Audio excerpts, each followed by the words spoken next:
Hello dear students, क्या हाल चाल है आप सभी लोगों की। उम्मीद करता हूँ आप सभी लोग बहुत अच्छे होंगे, फिट होंगे, फाइन होंगे और आप सभी लोगों की पढ़ाई बहुत अच्छी तरीके से चल रही होगी। तो सभी लोग फटाफट से ये बताओ पहले कि ऑडियो वीडियो मेरी सब कुछ आपके पास क्लियर है, किसी को कोई किसी भी प्रकार का कोई इश्यू तो नहीं है।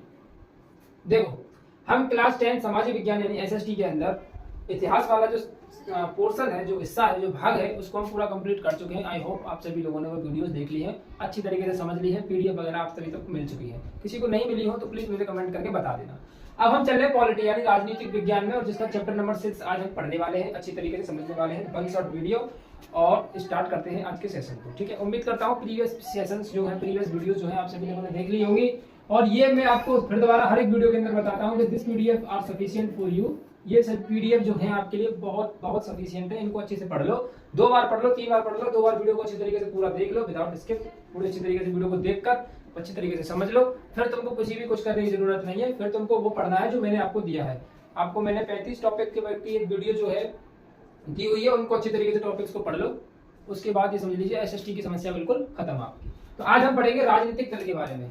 जो राजनीतिक दल यानी जो पार्टियां होती हैं, राजनीतिक दल होते हैं, जैसे कि कांग्रेस पार्टी हो गई, बीजेपी पार्टी हो गई, समाजवादी पार्टी हो गई, ठीक है, बसपा हो गई, सपा हो गई, ये सब क्या है? ये राजनीतिक दल है, राजनीति के दल हैं। तो आज इनके बारे में पढ़ने वाले हैं, इनके पास क्या क्या अधिकार होते हैं, क्या क्या इनके बारे में चीजें समझते हैं, क्या क्या पढ़ते हैं, उन सभी चीजों को आज हम पढ़ेंगे। ठीक है, चलिए करते हैं सेशन की शुरुआत विदाउट टाइम वेस्ट। ठीक है, परिचय में देखते हैं तो सबसे पहले हमको देखने को क्या मिलता है कि एक ऐसा समूह जिसका निर्माण चुनाव लड़ने और सरकार बनाने के उद्देश्य से हुआ हो, राजनीतिक पार्टी या दल कहलाता है। आपने सभी ने देखा होगा, जैसे कि अब की बार कौन जीते हैं? अब की बार जीते हैं बीजेपी पार्टी। ठीक है, अब की बार कौन जीती है? बीजेपी। वो भी किससे? गठबंधन की सरकार से। पूर्ण बहुमत नहीं मिल पाई है, गठबंधन की सरकार है उसमें। तो किससे जीते हैं? बीजेपी पार्टी जीती है। पार्टी यानी दल, राजनीतिक दल, राजनीतिक दल। और जो जीतती है उसकी क्या हो जाती है? सरकार बन जाती है। जो जीत जाते हैं उसकी क्या बन जाती है? सरकार बन जाती है। तो एक ऐसा समूह, एक ऐसा गुट जो चुनाव लड़ने के लिए और अपनी पार्टी को, अपनी सरकार को बनाने के लिए, बनाने के उद्देश्य से होता है, उसको हम राजनीतिक दल बोलते हैं। उसको हम राजनीतिक दल बोलते हैं। किसी भी राजनीतिक पार्टी में शामिल लोग कुछ नीतियों और कार्यक्रमों पर सहमत होते हैं जिसका लक्ष्य समाज का भलाई करना होता है। एक राजनीतिक पार्टी के लोगों को बस इस बात का भरोसा दिलाती है कि उसकी नीतियां अन्य पार्टियों से बेहतर है। वह चुनाव जीतने की कोशिश करती है ताकि अपनी नीतियों को लागू कर सके। मतलब कुल मिलाकर जब चुनाव का समय आता है तो राजनीतिक दल अपने पूरे प्रयास लगाते हैं, पूरे जितने भी हुक्म के तरफ लगानी होती है सब कुछ लगा लेते हैं। दूसरे की बुराई भी करनी होती है, दूसरी पार्टी की बुराई भी करनी होती है, दूसरी पार्टी की निंदा करनी होती है, सब कुछ करते हैं वो। कुल मिलाकर हमको पार्टी, अब की बार सरकार हमको बनानी है तो सब कुछ हथकंडे अपनाते हैं। साम दाम दंड भेद जो कुछ भी लगाना होता है उनको लगाते हैं।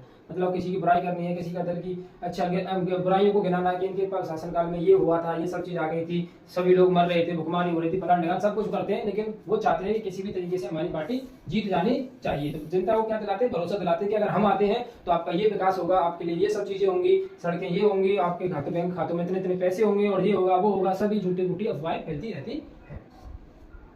अच्छा, एक राजनीतिक पार्टी के 3 अवयव होते हैं। 3 अवयव कौन से? एक तो नेता, एक सक्रिय सदस्य और एक अनुयायी। ठीक है, एक सक्रिय सदस्य, एक अनुयायी। अब देखो क्या क्या होती हैं ये सब चीजें। राजनीतिक पार्टी के कार्य, राजनीतिक पदों को भरना और सत्ता का इस्तेमाल करना ही इसी पार्टी का मुख्य कार्य होता है। इस लक्ष्य को प्राप्त करने के लिए राजनीतिक पार्टियां निम्नलिखित कार्य करती हैं। सबसे पहले क्या काम करती है? वो चुनाव को लड़ती है। राजनीतिक पार्टी चुनाव लड़ती है। एक पार्टी अलग अलग निर्वाचन क्षेत्रों के लिए अपने अपने उम्मीदवारों को चुनावी मैदान में उतारती है। यानी एक पार्टी है तो उसके उम्मीदवार अलग अलग क्षेत्रों से लड़ेंगे। कोई यूपी से लड़ रहा है, कोई कहीं से लड़ रहा है, कोई कहीं से लड़ रहा है, कोई किसी जगह से लड़ रहा है। मतलब उनके उम्मीदवार जगह जगह से लड़ते हैं और वो जीतते हैं। जब जीतते हैं, जब सरकार बनती है। नीति बनाना क्या है? नीति बनाना। हर राजनीतिक पार्टी जनहित को लक्ष्य में रखते हुए अपनी नीति बनाती है। जनहित को यानी जनता के हित को रखते हुए, जनता का इसमें हित होना चाहिए, उसको रखते हुए अपनी एक नीति बनाती है। वह अपनी नीतियों और कार्यक्रमों को जनता के सामने प्रस्तुत करती है, जिससे जनता को इस बात में मदद मिलती है कि वह किसी एक पार्टी का चुनाव कर सके। एक राजनीतिक पार्टी एक ही मानसिकता वाले लाखों करोड़ों मतदाताओं को एक ही छत के नीचे लाने का काम करती है। जब किसी पार्टी को जनता सरकार बनाने के लिए चुनती है, जब किसी पार्टी को जनता सरकार बनाने के लिए चुनती है कि हमने चाहा कि अब की बार इस पार्टी का सरकार बननी चाहिए, ये पार्टी जो है सरकार में होनी चाहिए, जिससे हमारा भला होगा, जिससे हमारे काम अच्छे होंगे, जिससे हमारे देश में तरक्की आएगी, चुनते हैं तो वह उस पार्टी को अपनी नीतियों और कार्यक्रमों में मूर्त रूप से देने की अपेक्षा रखते हैं। इसका मतलब मैं सीधी बात कहूं कि उस पार्टी को वोट देते हैं। कानून बनाना, हम जानते हैं कि विधायिका में समुचित बहस के बाद ही कानून बनता है। बहस होती है, पहले ही कानून के ऊपर जब आपस में बहस होती है, वो बहस पूरी हो जाती है, बात का तथ्य निकल आता है, तब जाके वो कानून बनता है। विधायिका के ज्यादातर सदस्य राजनीतिक पार्टियों के सदस्य होते हैं, इसलिए किसी भी कानून के बनने की प्रक्रिया में राजनीतिक पार्टियों की प्रत्यक्ष भूमिका होती है। राजनीतिक पार्टियों की ही प्रत्यक्ष भूमिका होगी, राजनीतिक पार्टी ही बात करेंगी उस कानून के ऊपर, तब जाके वो कानून बनेगा। ठीक है, तब जाकर के वो क्या बनता है, कानून बनता है।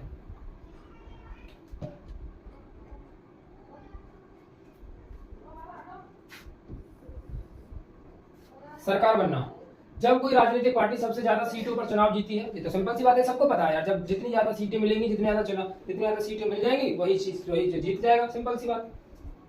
जीती है तो वह सरकार बनाती है। सत्ताधारी पार्टी के लोग ही कार्यपालिका का गठन करते हैं, जो सत्ता में है, जो जीतते हैं, वही कार्यपालिका को बनाते हैं। सरकार चलाने के लिए विभिन्न राजनेताओं को अलग अलग मंत्रालयों की जिम्मेदारी दे दी जाती है। सही है, बिल्कुल। जैसे कि अब आपने देखा होगा कि जैसे सरकार बनी, बीजेपी की सरकार बनी, तो सभी लोगों की शपथ ली गई, कोई किसी चीज का मंत्री बनाया गया, कोई किसी चीज का मंत्री बनाया गया, कोई किसी चीज का मंत्री बनाया गया, मंत्रिमंडल को बांट दिया जाता है। विपक्ष की भूमिका क्या होती है, जो जीत जाते हैं या फिर जो विपक्षी पार्टियां होती हैं, वो पार्टी सरकार नहीं बन पाती, उससे विपक्ष की भूमिका निभानी होती है। एक विपक्ष पार्टी, अब ये एक तो होती है जो पार्टी सरकार में बन गई, यानी कि अब जैसे मान के चलो बीजेपी सरकार है इस समय पर, प्रेजेंट में बीजेपी सरकार है, तो विपक्ष की जो सरकार है वो कौन कौन सी है, कांग्रेस है, विपक्ष है। ठीक है, जो जिन्हें जीत पाती है वो कौन सी है, विपक्ष में है, विपक्ष पार्टी, जो उससे जीतने से रह गई। जैसे कांग्रेस सरकार जीतने से रह गई तो कौन है, विपक्ष पार्टी है। जनमत का निर्माण, राजनीतिक पार्टी का एक महत्वपूर्ण काम होता है जनमत का निर्माण करना। ठीक है, इसके लिए वे विधायिका और मीडिया में जनमत मुद्दों को उठाती हैं और उन्हें हवा देती हैं। पार्टी के कार्यकर्ताओं पूरे देश में फैलकर अपने मुद्दों से जनता को अवगत कराते हैं। पार्टी के जो कार्यकर्ता है अपने मुद्दों को बताते हैं, जगह जगह पर सोशल मीडिया पर बातें चलती हैं। राजनीतिक पार्टी की जरूरत, राजनीतिक पार्टी की जरूरत क्यों है? लोकतंत्र में, डेमोक्रेसी में राजनीतिक पार्टी एक अभिन्न अंग होती है। यदि कोई पार्टी ना हो तो हर उम्मीदवार एक स्वतंत्र उम्मीदवार होगा। भारत में लोकसभा में कुल 543 सदस्य हैं, यानी 543 सीटें हैं लोकसभा में। लोकसभा में कितनी है, 543 सीटें हैं। यदि हर सदस्य स्वतंत्र रूप से चुनाव जीतकर आयोग आएगा तो स्थिति बड़ी भयावह हो जाएगी। कोई भी दो सदस्य किसी एक मुद्दे पर एक ही तरह से सोचने में असमर्थ होगा। एक सांसद हमेशा अपने चुनावी क्षेत्र के बारे में सोचेगा और राष्ट्र हित को दरकिनार कर देगा, मतलब अपने ही हित के बारे में सोचेगा। कोई सांसद होगा तो वो अपने ही क्षेत्र के बारे में सोचेगा, वो राष्ट्र के हित के बारे में नहीं सोचेगा। राजनीतिक पार्टी विभिन्न सोच के राजनेताओं को एक मंच पर लाने का काम करती है ताकि वे सभी मिलकर किसी भी बड़े मुद्दे पर एक जैसी सोच बना सकें। आज पूरे विश्व में प्रतिनिधित्व पर आधारित लोकतंत्र को अपनाया गया है। ऐसे लोकतंत्र में नागरिकों द्वारा चुने गए प्रतिनिधि सरकार चलाते हैं। यथार्थ में यह संभव नहीं है कि हर नागरिक प्रत्यक्ष रूप से चुनाव लड़े। यह बिल्कुल भी संभव नहीं है कि हर नागरिक प्रत्यक्ष रूप से सरकार चलाने के लिए योगदान दे, चुनाव लड़े। इसी सिस्टम में राजनीतिक पार्टियों को जन्म दिया है।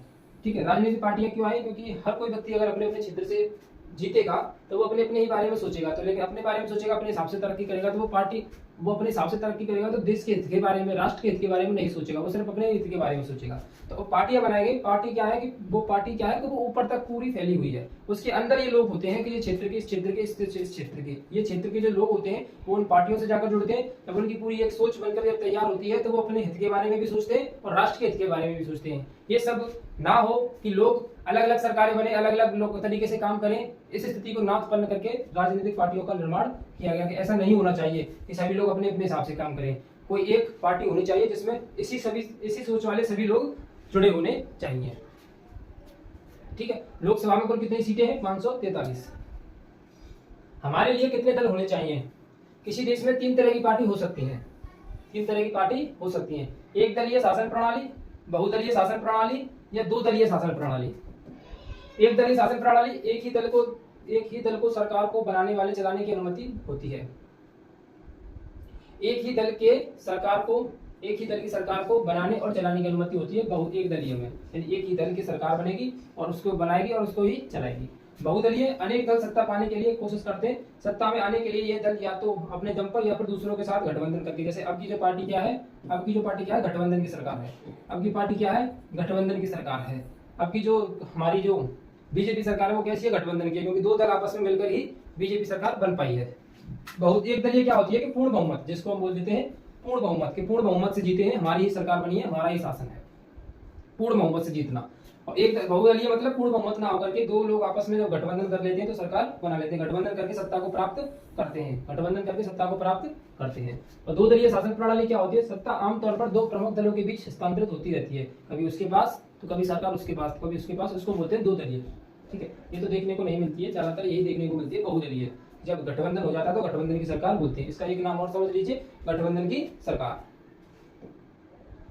कितने राजनीतिक दल, कितने राजनीतिक दल। कुछ देशों में एक ही पार्टी होती है, जबकि कुछ देशों में 2 पार्टियां होती हैं, तो कुछ देशों में अनेक पार्टियां होती हैं। किसी भी देश में प्रचलित पार्टी सिस्टम में कई ऐतिहासिक और सामाजिक कारण होते हैं। हर तरह के सिस्टम के अपने गुण और दोष होते हैं, बिल्कुल सही बात है। चीन में एकल पार्टी सिस्टम है, सिर्फ एक पार्टी होगी, लेकिन लोकतंत्र की दृष्टिकोण से देखा जाए तो देखते हैं तो ये सही नहीं है, सिर्फ एक ही पार्टी होगी और लोगों को कोई नहीं है, मतलब उसी पार्टी में जुड़ना है। अगर आपको चुनावी या राजनीति में आना है तो उसी पार्टी में जुड़ना होगा, अपनी कोई पार्टी नहीं बना पाओगे, अपनी कोई कुछ नहीं कर सकते, अपना कोई विचार नहीं है। अगर आपको राजनीति में रहना है तो उनकी तरह सोचना, उनकी तरह रहना, उनकी तरह काम करना है, क्योंकि ये एकल पार्टी सिस्टम में लोग के पास कोई विकल्प नहीं होता है। मैंने बोला ना, कोई भी विकल्प नहीं है। अगर आपको करना है तो काम इस सिस्टम की तरह करो, अन्यथा नहीं। संयुक्त राज्य अमेरिका और यूनाइटेड किंगडम में 2 पार्टी सिस्टम है। ऐसे सिस्टम में लोगों के पास विकल्प होता है। भारत में मल्टी पार्टी सिस्टम है। भारत में तो आपको पता है काफी सारी पार्टियां हैं और यहाँ कई राजनीतिक पार्टियां हैं। भारत के समाज में भारी विविधता है, समाज में ही विविधता है, वो तो है ही है। समाज में विविधता, कई तो धर्म है, कई प्रकार की जातियां हैं, इसलिए यहाँ मल्टी पार्टी सिस्टम विकसित हुई है। मल्टी पार्टी सिस्टम में कई खामियां लगती हैं, कई बार इससे राजनीतिक अस्थिरता का माहौल बन जाता है और साल 2 साल में ही सरकार बदल जाती है। लेकिन भारत जैसे विविधतापूर्ण देश में अलग अलग हितों और मत धारणाओं का सही प्रतिनिधित्व मल्टी पार्टी सिस्टम से ही संभव हो पाता है। इसका क्या है कि माहौल बनता है और 2 साल में ही सरकार बदल जाती है, पर लेकिन ऐसा नहीं है, 2 साल में सरकार नहीं बदलती है, 5 साल तक ही चलती है। ठीक है, अगर ऐसा हो सकता है लेकिन होता नहीं है। कुल मिला के बात ये है। आजादी के बाद के शुरुआती दिनों से लेकर 1977 भारत के केंद्र में केवल कांग्रेस पार्टी की सरकार बनती थी। मतलब पहले क्या था, जब देश आजाद हुआ था तो गांधी जी और ये Jawaharlal Nehru first prime minister थे और 2-3 बार रहे, तो उनका दबदबा कुछ ऐसा था कि कांग्रेस पार्टी कभी हारती नहीं थी, हर बार जीतेगी। बीजेपी पार्टी का तो कोई अस्तित्व नहीं था उस समय पर, तो हर बार जीतेगी कांग्रेस पार्टी, हर बार। अब तुम लगा लो, देश कब से आजाद हुआ और 1977 तक कांग्रेस पार्टी ही बनी। ठीक है, 77 तक कितने होगा, काफी दिन हो गए। और 77 से 19 के बीच में जनता पार्टी की सरकार बनी, उसके बाद 80 से 89 तक फिर कांग्रेस सरकार बनी, फिर 2 साल के अंतराल में फिर से 91 से 96 तक कांग्रेस की सरकार रही, फिर अगले 8 वर्षों तक गठबंधन की सरकार का दौर चला, गठबंधन हुआ। 2004 से 2014 तक कांग्रेस पार्टी ऐसी सरकार रही जिसमें अन्य पार्टियों का गठबंधन था, यानी फिर दोबारा से वही आप बहुत बात करो तो गठबंधन की सरकार थी। कैसी थी गठबंधन की सरकार? 2004 से 2014 यानी 10 साल तक, फिर दोबारा से गठबंधन की सरकार। फिर 2014 के बाद तो फिर आपको पता है किसकी पार्टी आई है। 2014 के बाद तो हमारी सरकार चल रही है बीजेपी सरकार। कौन सी सरकार चल रही है सर? बीजेपी सरकार चल रही है। 2014 में 18 वर्षों के लंबे समय अंतराल के बाद किसी पार्टी को पूर्ण बहुमत मिला और वह अपने दम पर सरकार बना पाई। वो कौन सी पार्टी है? बीजेपी सरकार, जिसको पूर्ण बहुमत मिला था 2014 के बाद में नरेंद्र मोदी आए थे। राजनीतिक दल में जन भागीदारी। लोगों में एक आम धारणा बैठ गई कि लोग राजनीतिक पार्टियों के प्रति उदासीन हो गए हैं। लोग राजनीतिक पार्टियों पर भरोसा नहीं करते हैं। जो सबूत उपलब्ध है वो ये बताते हैं कि यह धारणा भारत के लिए कुछ हद तक सही है। पिछले कई दशकों में किए गए सर्वे से प्राप्त सबूतों के आधार पर निम्न बातें सामने आती हैं। पूरे दक्षिण एशिया में लोगों का विश्वास राजनीतिक पार्टियों पर से उठ गया था। ये कुछ नहीं करते हैं, पार्टी जो है ये कुछ नहीं करती है, बिल्कुल विश्वास उठ चुका था। बस अपने भले के बारे में और अपने पैसे जेब गरम करते हैं।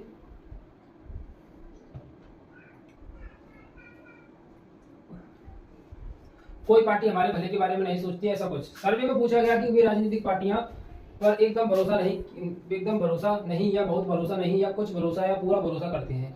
ऐसे लोगों की संख्या अधिक थी जिन्होंने कहा कि वे एकदम भरोसा नहीं या बहुत भरोसा नहीं करते हैं। जिन्होंने यह कहा कि वे कुछ भरोसा या पूरा भरोसा करते हैं उनकी संख्या बहुत कम थी। पूरी दुनिया में लोग राजनीतिक दलों पर कम ही भरोसा करते हैं और उन्हें संदेह की दृष्टि से देखते हैं। लेकिन जब बात लोगों द्वारा राजनीतिक दलों के क्रियाकलापों में भाग लेने की आती है तो स्थिति अलग हो जाती है। कई विकसित देशों की तुलना में भारत में ऐसे लोगों का अनुपात अधिक है जिन्होंने माना कि वे किसी राजनीतिक पार्टी के सदस्य हैं। ये एक सिर्फ छोटा सा टॉपिक है कि राजनीतिक भागीदारी क्या है, लोग क्या समझते हैं, कि लोग क्या सोचते हैं इस बारे में, कि राजनीतिक पार्टियों के बारे में, कि क्या विश्वास करते हैं, क्या विश्वास नहीं करते हैं, ये सब क्या सिस्टम है।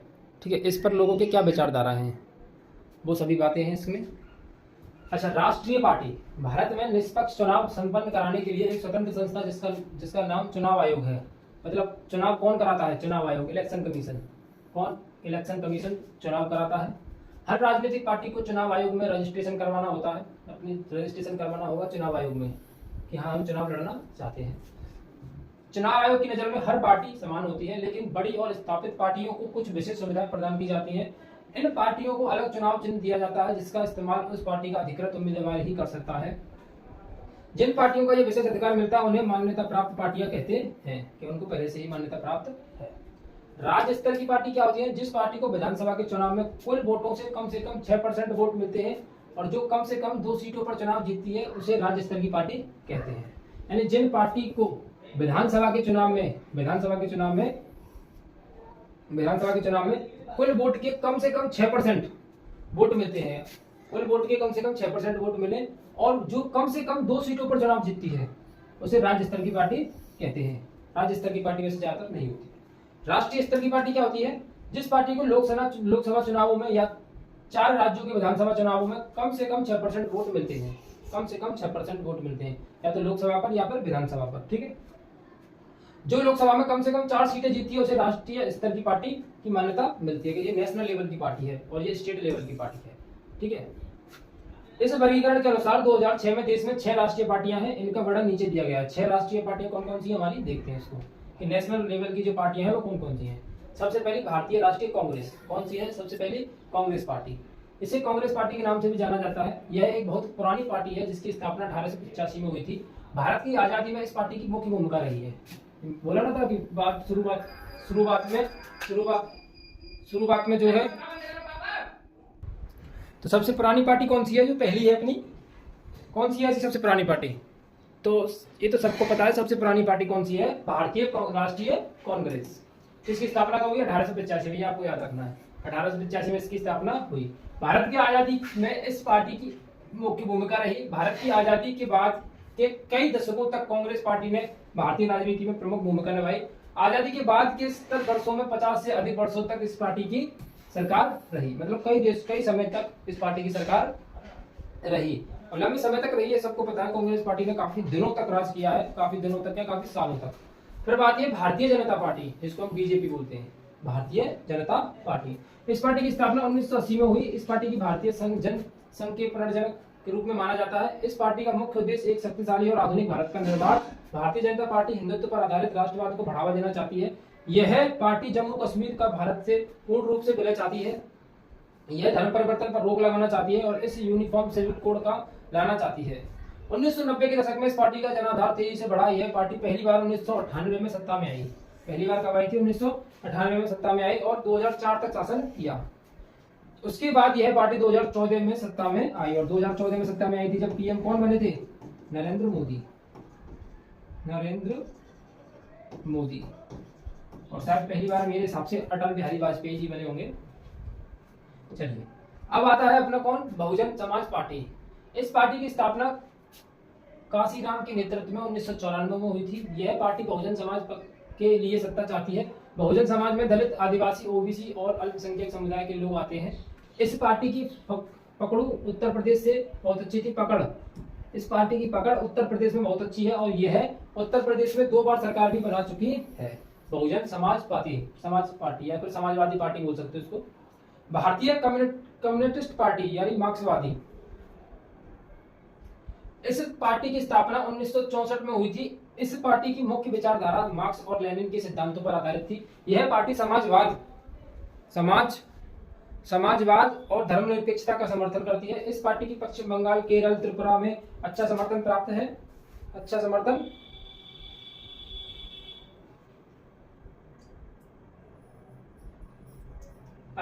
प्राप्त है। खासकर से गरीबों, मिल मजदूरों, किसानों, कृषकों, श्रमिकों, बुद्धिजीवियों के बीच ये हाल कुछ वर्षों में इस पार्टी का मतलब पार्टियों के बारे में बताया जा रहा है, क्योंकि आपको एक बार पढ़ लेना है। ये पार्टी पढ़ लेनी है, ये पार्टी पढ़ लेनी है, ये पार्टी पढ़ लेनी है। पार्टियां हैं कि कौन कौन सी पार्टी में क्या क्या उद्देश्य है, इनके क्या क्या काम थे। अब देखो क्या टॉपिक अगला, राजनीतिक दलों के लिए चुनौतियां। राजनीतिक दलों के लिए चुनौतियां क्या रही कि कौन कौन सी चुनौतियों का उन लोगों ने सामना किया। आम जनता इस बात से नाराज रहती है कि राजनीतिक दल अपना काम ठीक ढंग से नहीं करते। तो सबको पता है कि राजनीतिक दल अपना काम ठीक से नहीं करते। जब वोट मांगने आते तो कई प्रकार के वादे, कई प्रकार के जो है हमको सपने दिखाते हैं लोगों को कि आपके पास ये होगा, आपके पास वो होगा, फलान ढिकान जो कुछ भी है, बहुत सारे सपनों को दिखाते हैं। लेकिन जैसे ही सरकार बन जाती है तो 5 साल तक ये भी नहीं पता चलता कि कौन सा सपना पूरा हुआ और कौन सा सपना अधूरा रह गया है। आम जनता इस बात से नाराजगी रहती है कि राजनीतिक दल अपना काम ठीक से नहीं करते हैं। जनता हमेशा राजनीतिक दलों की आलोचना करती है। राजनीतिक दलों को अपना काम प्रभावी ढंग से चलाने के लिए कड़ी चुनौतियों का सामना करना पड़ता है। चुनौतियां क्या है? पहली, पार्टी के भीतर आंतरिक लोकतंत्र का ना होना, पार्टी के भीतर आंतरिक लोकतंत्र का ना होना। ठीक है, लोकतंत्र का अर्थ है कि कोई भी फैसला लेने से पहले कार्यकर्ताओं से परामर्श किया जाना चाहिए। लोकतंत्र का मतलब है कि कोई भी हम कार्य कर रहे हैं तो हमारे जितने भी कार्यकर्ता हैं, जितने भी हमारे सहयोगी हैं, उन सबसे एक बार पूछना चाहिए कि क्या भाई ये सही है, हमको ये करना चाहिए, अपना बहुमत दीजिए, अपना मत दीजिए। लेकिन ये सब चीजें भीतर नहीं होती है, लोकतंत्र के भीतर ये सब अपने अपने आप में डॉन बनते हैं, परंतु वास्तव में कुछ ऐसा नहीं होता। ऊपर के कुछ नेता ही सभी फैसले ले लेते हैं। इससे कार्यकर्ताओं में नाराजगी बनी रहती है, जो दोनों पार्टियों और जनताओं के लिए हानिकारक सिद्ध हो सकती है। पार्टी के बीच आंतरिक चुनाव भी नहीं होते, आंतरिक चुनाव भी नहीं होते। पार्टी के नाम पर सारे फैसले लेने का अधिकार उस पार्टी के नेता ही हथियार लेते हैं। उस पार्टी के नेता मतलब जो बड़े बड़े नेता होते हैं वही अपने आप ही फैसले ले लेते हैं। जो छोटे नेता और छोटे लोग या फिर पार्टी के सदस्य होते हैं, हर किसी से मत नहीं लेते हैं, सिर्फ अपने हिसाब से बात काम करके खत्म करते हैं, जो कि गलत है, जिससे लोकतंत्र का विनाश होता है पार्टी के अंदर, क्योंकि ये नहीं होता है। लोकतंत्र पर ध्यान नहीं देते हैं, अपनी पार्टी के सदस्यों को वैल्यू नहीं देते हैं, और इससे क्या है, पार्टी में थोड़ी सी मतभेदना भावनाएं उत्पन्न होती हैं। वंशवाद की चुनौती, अधिकांश राजनीतिक दल पारदर्शी ढंग से अपना काम नहीं करते, इसलिए उनके नेता इस बात का अनुचित लाभ लेते हुए अपने नजदीकी लोगों और यह तक कि अपने ही परिवार के लोगों को आगे बढ़ाते हैं। मतलब जैसे कोई भी अगर पॉलिटिक्स में है तो उसके परिवार का कोई ना कोई जुगाड़ करके उसको उसके अंदर पॉलिटिक्स में कर देगा। फिर जैसे ये धीरे धीरे वंशानुगत हो जाती है चीज, ये भी पॉलिटिक्स में थे, हमारे दादा भी पॉलिटिक्स में, हमारे परदादा भी पॉलिटिक्स में, अब मैं पॉलिटिक्स में, मेरे पापा पॉलिटिक्स में, ऐसा करके पीढ़ी दर पीढ़ी मैं पॉलिटिक्स में था, अब मैंने अपना बच्चा घुसेड़ दिया उस पॉलिटिक्स में, ऐसे करके नहीं है कि आज वंशानुगत कर देते थे। पैसा और अपराधी तत्वों की बढ़ती घुसपैठ होती थी। राजनीतिक दलों के सामने आने वाली तीसरी चुनौती विशेषकर चुनाव के दिनों में और आपराधिक तत्वों की बढ़ती घुसपैठ की है।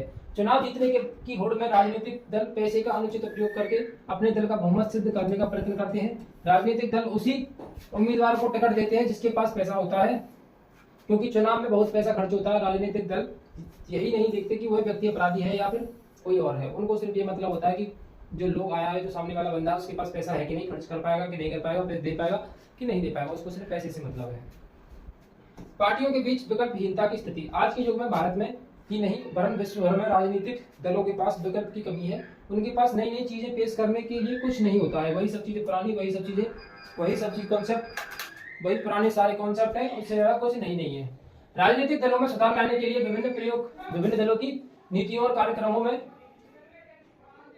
महत्वपूर्ण अंतर लाना ही सार्थक विकल्प है। आजकल दलों के बीच वैचारिक अंतर कम होता है। हमारे देश में भी सभी बड़ी पार्टियों के बीच आर्थिक मामलों पर बड़ा कम अंतर रह गया है। जो लोग इससे अलग नीतियां चाहते हैं उनके लिए कोई विकल्प उपलब्ध नहीं है कि ये अलग नीति होनी चाहिए, तो उनके लिए कोई विकल्प नहीं है कि कोई भी पार्टी उसके लिए नहीं है, हटाओ तुम जब लोग जा सकते हो। अच्छे नेताओं की कमी है, ये तो भाई सबको पता है, अच्छे नेताओं की कमी है। 2-4 अच्छे नेता हैं तो उनसे पूरा देश सुधरने वाला तो है नहीं, अगर सभी अच्छे हो जाएंगे तो देश सुधर जाएगा। ठीक है, चलो राजनीतिक दलों को सुधारने के उपाय, हमारे देश की राजनीतिक पार्टियों और नेताओं में सुधार लाने के लिए कुछ उपाय हैं। क्या उपाय हैं देखते हैं। दल बदल कानून, इस कानून को राजीव गांधी की सरकार के समय पास किया गया था। इस कानून के मुताबिक यदि कोई विधायक या सांसद पार्टी बदलता है तो उसकी विधानसभा या संसद की सदस्यता समाप्त हो जाएगी। इस कानून से दल बदल को कम करने में काफी मदद मिली, लेकिन इस कानून ने पार्टी में विरोध का स्वर उठाना मुश्किल कर दिया। अब संसद या विधायिका को हर वह बात माननी पड़ती है जो पार्टी के नेता का निर्णय होता है। एक कानून पास किया गया था राजीव गांधी की सरकार में, दल बदल, यदि कोई अपने दल को बदलकर यानी कि अपनी पार्टी को बदलकर किसी दूसरी में जाना चाहेगा तो संसद उसकी क्या सांसद सदस्यता क्या कर देगी, समाप्त हो जाएगी। अब इस डर की वजह से कोई अपना स्वर नहीं उठाता था, जो लोग कहते थे संसद में उसी को मानना पड़ जाता था कि हाँ ठीक है, तो इसकी बात को सहमति देते हैं। नामकरण के समय संपत्ति और क्रिमिनल केस का ब्यौरा देना, नहीं नामांकन के समय जब पार्टियों का नामांकन होता है, लोगों का नामांकन होता है, तो संपत्ति का ब्यौरा देना होता है और क्रिमिनल केस का ब्यौरा देना होता है। तो अब चुनाव लड़ने वाले हर उम्मीदवार के लिए यह अनिवार्य हो गया है कि वह नामांकन के समय एक शपथ पत्र दे जिससे उसकी संपत्ति और उस पर चलने वाले क्रिमिनल केस का ब्यौरा हो। इससे जनता के पास अब उम्मीदवार के बारे में अधिक जानकारी होती है, लेकिन उम्मीदवार द्वारा दी गई सूचना की सत्यता जांच करने के लिए अभी भी कोई सिस्टम नहीं है कि ये सही बात है या गलत है, कि जो कुछ भी इसके पास उपलब्ध है तो ये बता रहा है क्या ये सही है या गलत है। इसके लिए कोई भी इंक्वायरी, कोई भी कुछ नहीं है। सिर्फ इतना पढ़ना है आपको राजनीतिक दल के बारे में, राजनीतिक दल कितने प्रकार के हैं, क्या क्या हैं, इनकी चुनौतियां क्या है, इनके क्या है, ये सब चीजें आपको पढ़नी है। इससे ज्यादा आपको नहीं पढ़ना है। यही तक पेपर में अवेलेबल है, क्लास 10 तक तो उम्मीद है आपकी क्लास आपको समझ में आई होगी।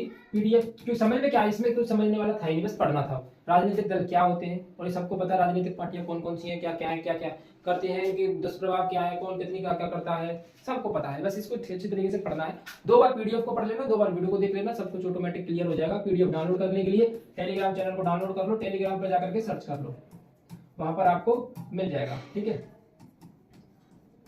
डिस्क्रिप्शन में लिंक है, उसको देख लीजिएगा।